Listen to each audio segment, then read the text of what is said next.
Let's do that one more time. No longer muted. Welcome, everybody. Welcome, welcome, welcome. Thank you for being here. Let's see who's in the room. I love your chats and where you're joining from. I'm Diana. For the time being, I am in. We'll get this act together. Kindness. Okay, first muted, then my microphone is dropping. Oy vey. Welcome. Let's start again. So I'm Diane. I am in Boulder, Colorado for the time being. Happy to be here with you in the relatively still new year. Let me see what you're up to. Dark, wet day in South Wales. Thanks for the descriptives. Thank you, Carl. Hello, welcome everybody. I've got New York City in here. We've got Canada. Oh, Canada. Good morning, Sarah. Yeah, beautiful. Hello, New York, Miami. Cool. That's unusual. I love the descriptives. Bermuda's in the room. Hello there. We've got wind. Oh, and Barbara's reaching out to Carl. You're all reaching out to each other. I love it. I love it. Give me a few more moments here. And looking over here at the chat box. So you see my beautiful, beautiful, new. All right, welcome, welcome, welcome. Hello, hello. All right, so here you are. You've had a whole week in a new year. How's it going? What's happening for you? What's your hope? You know that whole thing about New Year's resolutions is sort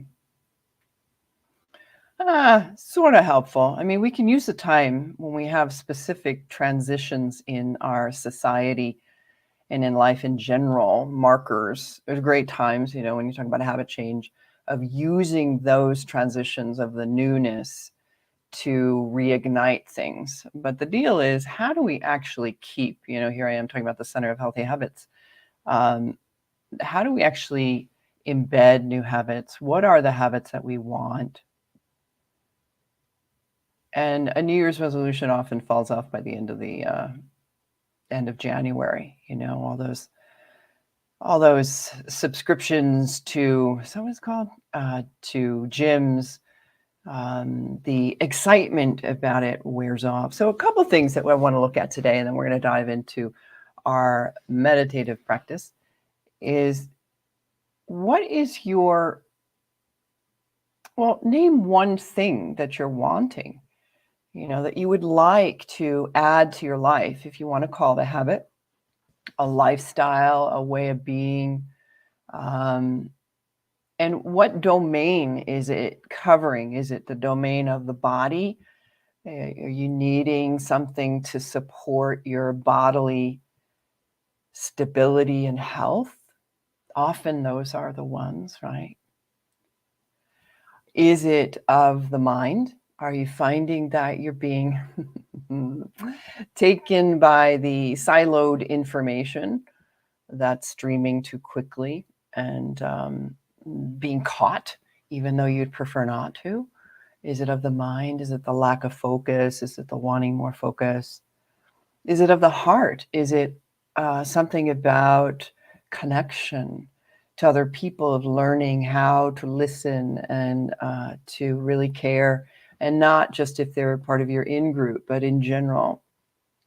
Pick the domain. So I only mentioned body, I mentioned mind, which includes, you know, beliefs, it includes perceptions, it includes assumptions, it includes study and education. Is it of the heart? Is it of the body? Thank you. So Gabrielle is talking about order and rhythm, general, order and rhythm. Yeah, so find out what it is, and you can share. It's lovely if you share, but mostly really, really important to share within yourself the one specific thing that you would want to add to your life, or that you struggle with keeping consistent with. Now, here's the secret. I'll give you the secret, how to go past January. The biggest secret I know from my own personal experience, not from reading all the books, beautiful books out there about habit change, is to stay very, very close to the intention. Thank you, Carl. Focus my mind. Stay close to the intention. What is the intention? So the way I teach, the work that I do in part, is for me, the intention is the direction. I've said this before, but you could make it simple. The direction, like, where am I heading? Am I going this way? Am I going that way? Am I going toward well-being? What am I going toward? Market. That's my intention. That's the direction I'm heading. And now I have something I think that I would like to do or add to my life that helps me move in that direction. One thing that will help me move in that direction. That's what the new thing is that you're wanting. That's the habit, the new habit. But intention is what allows you to stick with your commitment. So this is what I say, that the intention is the why bother. Why would you bother to do A, B, or C, or not do A, B, or C? And that why has got to be big. Make it big, because that's what's going to hold you. That's what's going to hold the commitment. So the commitment is the second step, right? Of the thing you're going to do on, mornings for 5 minutes. I'm going to sit and breathe in and breathe out and not deal with technology, as an idea of something you might want to add. That's a commitment. And commitment is stolen from Nike. Just do it. You just do it. And you decide you're going to do it for a period of time. So you want to know what the dose is. You want to know the specificity of that. Oh yeah, I'm on board here. This is going to be a 2-month endeavor or a 3-day endeavor. Whatever makes sense for you, but the point of the story is make it doable. So you probably heard all this before. Maybe you don't want to hear it now, but it's very, very, very helpful. Name what it is you want to add or take away. Know what your intention is, and revisit the intention again and again and again and again. And then add the next piece of, oh, okay, this is just do it. Now I know my why, and I have to keep remembering my why. And there's an important neuroscience fact about that. When we get very tired, we don't have access to the areas of our brain that help us remember our why. So if we keep remembering it when we're resourced, then we're going to have more of a chance. Enough about all that. So one of the challenges I put out to my clients at the new year is to, I don't know, it's not a new one. One of the challenges is, and I offer it to you, is to decide on a daily basis, if you're able to deliberately look for good news. And this has many layers to it. We know there's an information problem. We know it's siloed. We know it's limited. We know it's negatively based. We know that it's pulling the strings of our biology, of our mind and our body. And there's a danger to many things, our health and well-being across the board, individually, societally, world, and planet. So it might sound like a trite thing to do, but it's really not. To look deliberately for good news is going to require us to get out of our siloed streams of information. I've had people start to do it and say, oh my God, the news is so bad, I don't want to do this. So take news lightly. Be on a deliberate search to find the realities of who we are, the goodness of our own hearts, and to see whatever that one simple one-liner or a full story or a book or a documentary or anything that uplifts, and then share it. And think about how we might be able to spread this one focus of attention toward what is already here, which is the goodness. And we're being bullied. We're being pushed around. So we get to take it back. We get to take back our information. We get to take back our intentionality, and we get to take back our commitment. So I give that challenge to you. I'll offer you one good news piece if you haven't heard of it before. Live to Lead, brilliant docuseries on Netflix. Live to Lead, just looking at incredible leaders in the world and their perspectives and what's allowed them to lead, and quite uplifting, inspiring us to take action in our smallest ways, because we are all leaders. Stop talking, Diane. So that's my gift to you. Happy New Year. And now let's dive in to find out. The deal is we've got to know what the heck's going on here in the system in order to be able to engage in the world in the ways in which that we would like.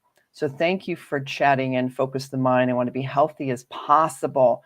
And remember, be as specific as possible. So let's dive in. You are experts. You've all been meditating for quite a long time. I want to find a way to deal with my anxiety, Barbara says. To deal with it. Yeah.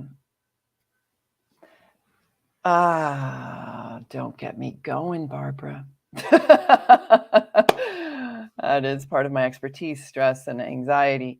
And for now, we're going to learn how to check in to what's going on. And if anxiety is there is the inclusivity, right? Remembering that if we're here doing, there's a million meditations in the world, mindfulness meditation is about being inclusive. It's open and relational, kind, curious, allowing. And remember, there's a key there, Barbara, and for all of us when we talk about anxiety. Anxiety is of the mind. So let's drop into the body, find your way. And you can do whatever you want. Oh my God, I'm free to move. Yeah, if you've been with me in the last times I've been here, and my backdrop is a little silly right now, but it's not exactly aligned well, but it is what it is. At least I can move. It's not a virtual background where my arms were disappearing. So feel free to move, okay? So let's get embodied. Find whatever's appropriate to your body. You begin to tap it. I'm tapping on my thighs right now.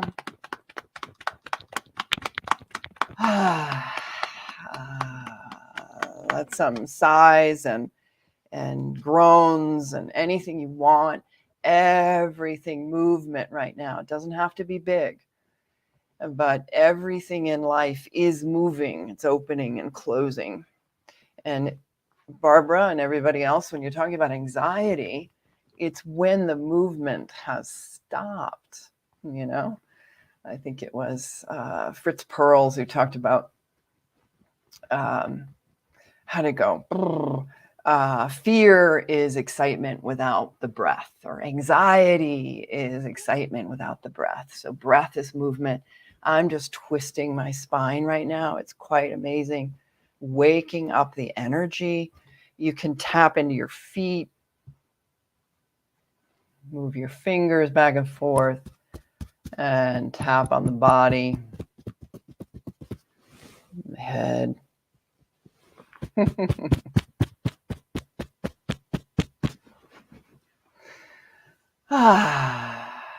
And then find your way. So I'm seated. I'll guide that way. Just travel a little bit in the base of the body to find your way into the center point. Not too far left or right. We could take that advice in big ways. And not too far forward or back. You're the expert of your body in this particular moment. And then the landing point into the relative stillness and the softening of the eyes. and just experience without determining good or bad. What was it like? All those words, all the movement, how is it reverberating in you now?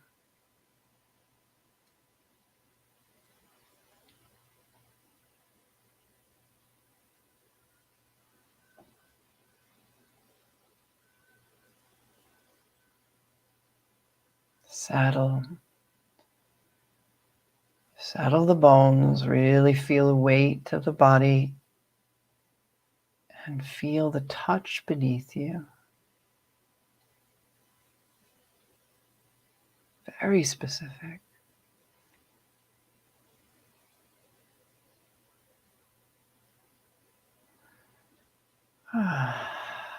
Releasing the breath out the mouth.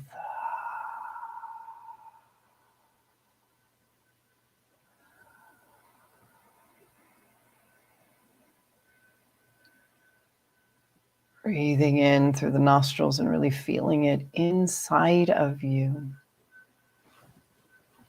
And do that for several rounds and let it be slower, more extended, the exhale. Notice a pause between inhale and exhale. Let's try that on for a few rounds.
And now notice, let the breath be.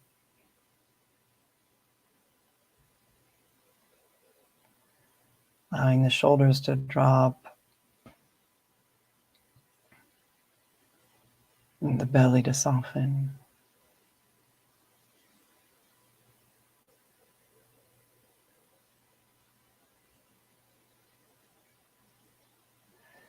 And allow yourself to be exactly the way you are.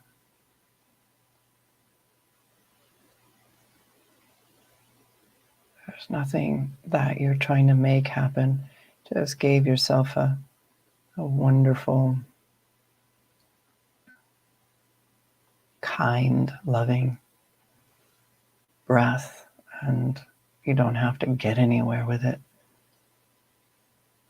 Just come to know yourself in this moment as you are, your attitudes, your likings, your not likings. Just let it all go.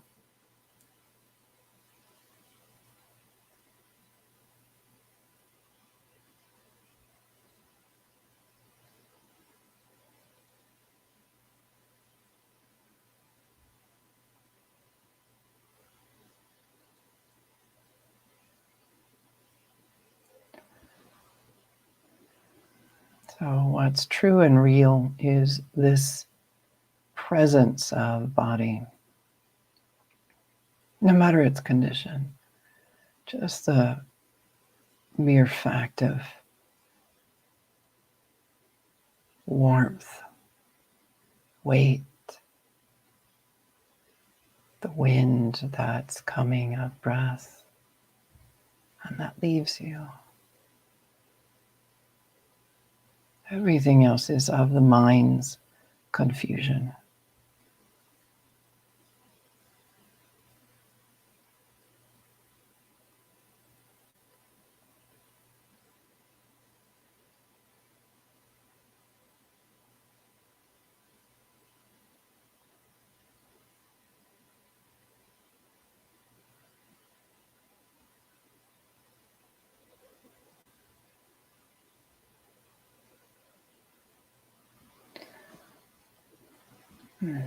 So as you continue here,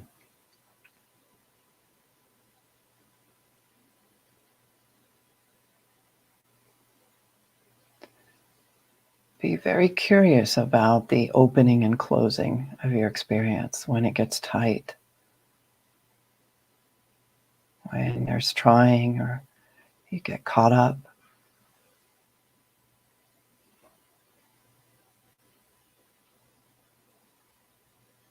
And without pushing or pulling, just the remembering, oh, I could just settle. Oh, I could soften. It's an invitation.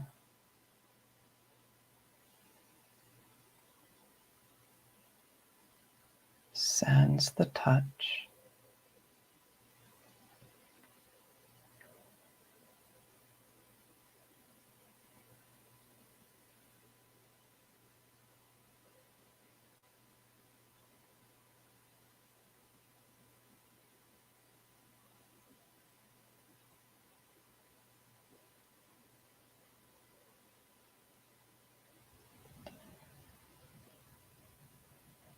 It's an all-inclusive trip here.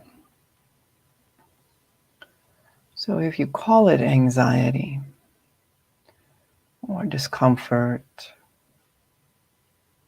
whatever, it gets to be here too. It's not a problem to fix.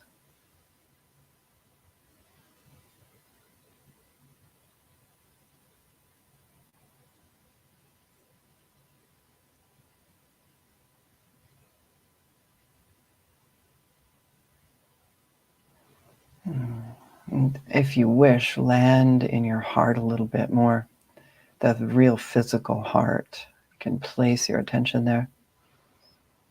Allow the breath to move there, almost as if you could breathe in through your middle upper back and right through your heart out, extending out into the world, not alone.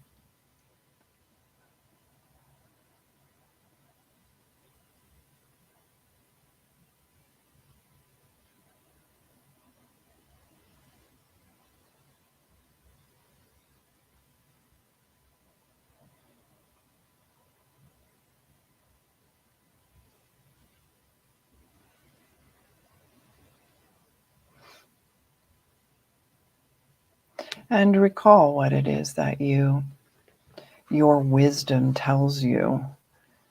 It's you, not the external forces, but you knowing what it is you would like to add or take away from your daily living that would be in support of your greater intention. Just bring it forward.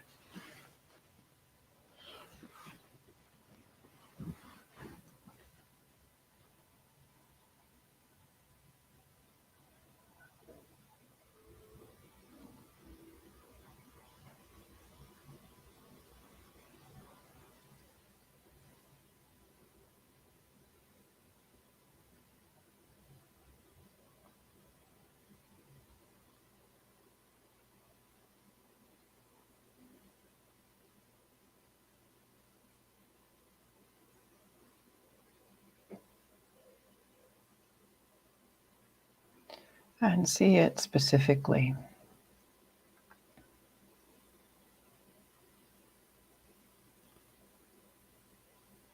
When, where, what, and why.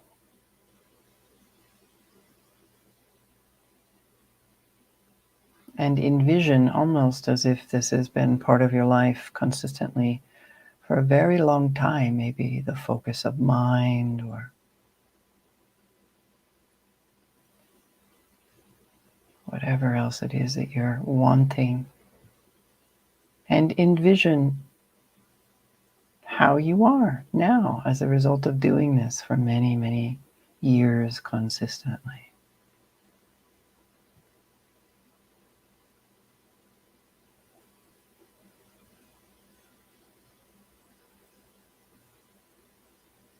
What does it allow you to do? How are your relationships different?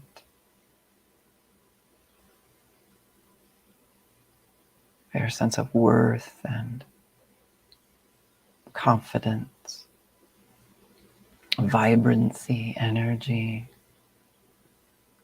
To see it.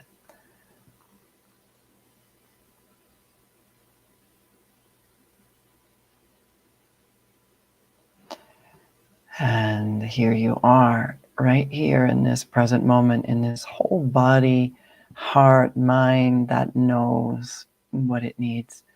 And you're just listening.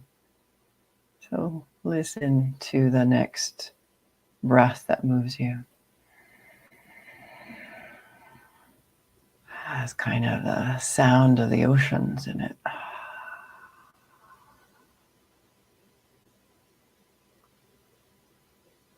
And very gently, notice how you are. If there's anything that's shifted, body, mind, heart, since our starting here just a short while ago.